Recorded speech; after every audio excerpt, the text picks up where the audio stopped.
আসসালামু আলাইকুম। 5 minutes of চ্যানেলে আপনাকে স্বাগতম। আমরা জানি যারা লাইভ স্ট্রিম করে বা যাদের লাইভ স্ট্রিম করতে হয়, ফেসবুক লাইভে যেতে হয়, অনেক সময় আমরা সরাসরি ফেসবুক লাইভে যেতে পারি না। আমরা আমাদের রেকর্ড ভিডিও অনেক সময় ফেসবুকে লাইভ করে থাকি বা ইউটিউবে লাইভ করে থাকি। স্ট্রিমিংয়ের বহুত পরিচিত এবং আলোচিত একটি সফটওয়্যারের নাম হচ্ছে OBS। OBSের মাধ্যমে আমরা অনেকেই লাইভ স্ট্রিম করি, যারা লাইভ স্ট্রিমের সাথে জড়িত বা যারা ফেসবুক পেজ বা ইউটিউব চ্যানেল চালান, তারা অনেক সময় ফেসবুক লাইভে আসেন এবং লাইভ করার সময় আমরা OBSটা ইউজ করে থাকি। OBS ইউজ করতে গেলে আমাদের অনেক সময় অনেক ঝামেলাতে পড়তে হয়। সেরকম একটা ঝামেলায় আমিও পড়েছি এবং আমি যে প্রবলেমটা পড়েছি সেই প্রবলেমের সলিউশনটা আমি কীভাবে করেছি সেটাই আজকের ভিডিওতে দেখাবো। তো আপনারা আজকের এই ভিডিওটি দেখলে আপনারাও জানতে পারবেন কীভাবে OBSের কোনো সমস্যা হলে বা ভিডিও কার্ড ফেল্ড দেখাবে, আউটপুট ফেল্ড দেখাবে, তখন ঠিক কীভাবে ফিক্সড করা লাগবে আপনারা সেটা আজকে দেখবেন। তো আমি যে প্রবলেমটা সলভ করেছি, যেভাবে প্রবলেম সলভ করেছি এবং আমার কাছে যে নোটিশ আসছে সেগুলা কীভাবে আমি ফিক্সড করেছি সেটাই দেখাবো।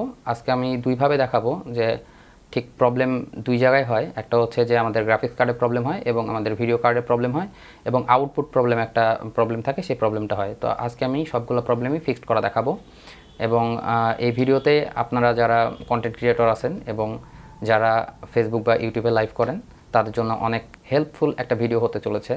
তো চলুন দর্শক, শুরু করি আজকের ভিডিও।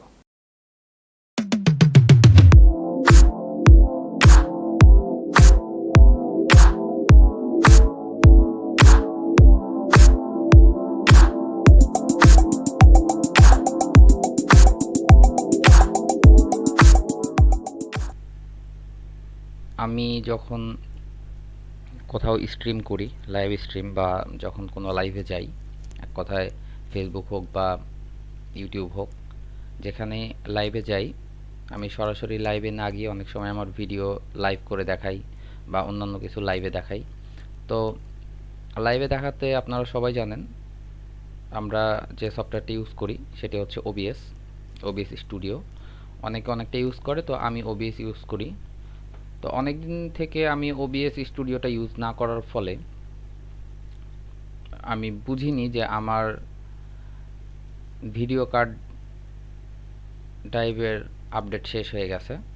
তো যার জন্য আমি যখনই ভিডিও প্লে করতে যাই আমার কাছে ঠিক এইরকম একটা নোটিফিকেশন আসে, এরকম একটা মেসেজ আসে যে ফেল টু স্টার্ট স্ট্রিমিং। তো আমি এটা প্রথমে বুঝিনি যে অ্যাকচুয়ালি এটা কিভাবে ফিক্সড করব বা এটা কি হচ্ছে।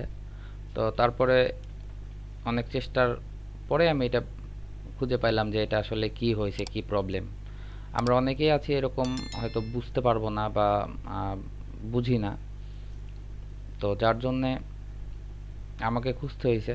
তো আপনাদের যেন এইরকমভাবে খুঁজতে না হয় তার জন্য আমি যেহেতু একটা প্রবলেমে পড়ছি, এই প্রবলেমটা আমি সলভ করব এবং এটা আপনাদেরকে দেখাবো যে আপনাদের যখন গ্রাফিক্স কার্ড আপডেট চাইবে বা অন্যান্য কিছু চাইবে তখন আপনারা ঠিক কীভাবে এটা ফিক্সড করবেন। তো চলুন আমরা দেখি কিভাবে এটা ফিক্সড করা যায়। তো এটা ফিক্সড করার জন্য আমাদের প্রথমে যেটা করতে হবে, আমরা প্রথমে যেটা করব, এখানে গিয়ে আমরা লিখব, এখানে আমরা যখন লিখব ড্রাইভার ম্যানেজার তখন ঠিক আমাদের এরকম একটা অপশন এখানে দেখাবে। তো আমি দেখেন এখানে ভিডিও এখানে ডিভাইস ম্যানেজার লেখার আগে চলে আসছে। তো আমরা ডিভাইস ম্যানেজারে যাব। আমরা ডিভাইস ম্যানেজারে যাওয়ার পরে এখানে একটা অপশন আছে, দেখেন লেখা আছে ডিসপ্লে অ্যাডাপ্টার। আমরা ডিসপ্লে অ্যাডাপ্টারে ক্লিক করব। তো এইখানে মূলত গ্রাফিক্স কার্ড আপনাদের ঠিক কোনটা আছে সেটা আপনারা দেখে নেবেন, আপনারা যেটা খুশি সেটা আপডেট করে নিতে পারেন। তো আমি চাচ্ছি যে আমার এইটা আপডেট করতে। তো এখানে ডাবল ক্লিক করলাম, এ পাশে আসলাম। এখন ড্রাইভারের এখানে গেলে আপনারা নিচে দেখতে পাচ্ছেন এখানে লেখা আছে আপডেট ড্রাইভার। তো এখানে আপডেট ওকে করলে এখানে সার্চ অটোমেটিকলি, তো এখানে ক্লিক করলে প্রথম অপশন যেটা আছে এখানে ক্লিক করলে সরাসরি এখান থেকেই আপডেট হবে। আর এরা যদি সেকেন্ড অপশনে যান তাহলে এটা আপনার পিসিতে গিয়ে আপনার ব্রাউজারের মাধ্যমে হবে। তো আমি প্রথমটাই ক্লিক করতেছি, অলরেডি ইনস্টল করা আছে। তো এটা ইনস্টল আমি করেছি আমার ব্রাউজার থেকে। আমি এখান থেকে আপনাদের জাস্ট দেখালাম। তো আমার এইটা আপডেট করা আছে।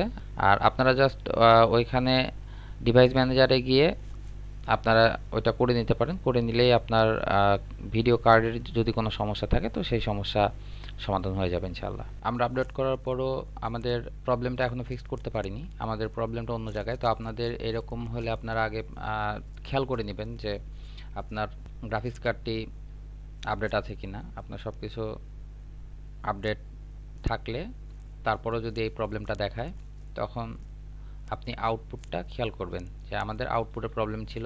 আউটপুটটা প্রবলেম কি সেটা আপনাদেরকে দেখাচ্ছি। এখানে আমি সেটিংয়ে গেলাম। সেটিং থেকে এই যে এখানে আউটপুট আছে, আউটপুটে গিয়ে আউটপুটে যাওয়ার পরে দেখেন আউটপুট মোড নামে একটা অপশন আছে। এখানে দেওয়া আছে সিম্পল এবং অ্যাডভান্স। তো এখানে আপনারা অ্যাডভান্সটা সিলেক্ট করবেন এবং নিচে ইনকোডার নামের যে অপশনটা আছে এখানে H264 এটা আপনারা সিলেক্ট করবেন। এরপরে এখান থেকে এসে জাস্ট অ্যাপ্লাই বাটনে ক্লিক করার পরে আপনারা যখন অ্যাপ্লাই করে দিবেন, অ্যাপ্লাই করার পরে ওকে করবেন, তাহলে আপনার যে প্রবলেমটা দেখাচ্ছিল সে প্রবলেমটা ইনশাল্লাহ মিটে যাবে এবং আপনারা আবার নতুনভাবে লাইভ স্ট্রিম করতে পারবেন। তো দর্শক, এতক্ষণ ধরে যারা কষ্ট করে আমার ভিডিওটি দেখছিলেন তারা অবশ্যই আমার চ্যানেলটিকে সাবস্ক্রাইব করবেন এবং আপনাদের ফ্রেন্ডদের মধ্যে এই ভিডিওটি শেয়ার করবেন যেন তারা এই ভিডিওগুলো দেখে তাদের প্রবলেমগুলো সলভ করতে পারে। এবং আশা করব আপনারা যারা এতক্ষণ কষ্ট করে ধৈর্য ধরে আমার ভিডিওটি দেখছিলেন তারা আমার ভিডিওটি শেয়ার করবেন। ভালো থাকবেন সবাই। আসসালামু আলাইকুম।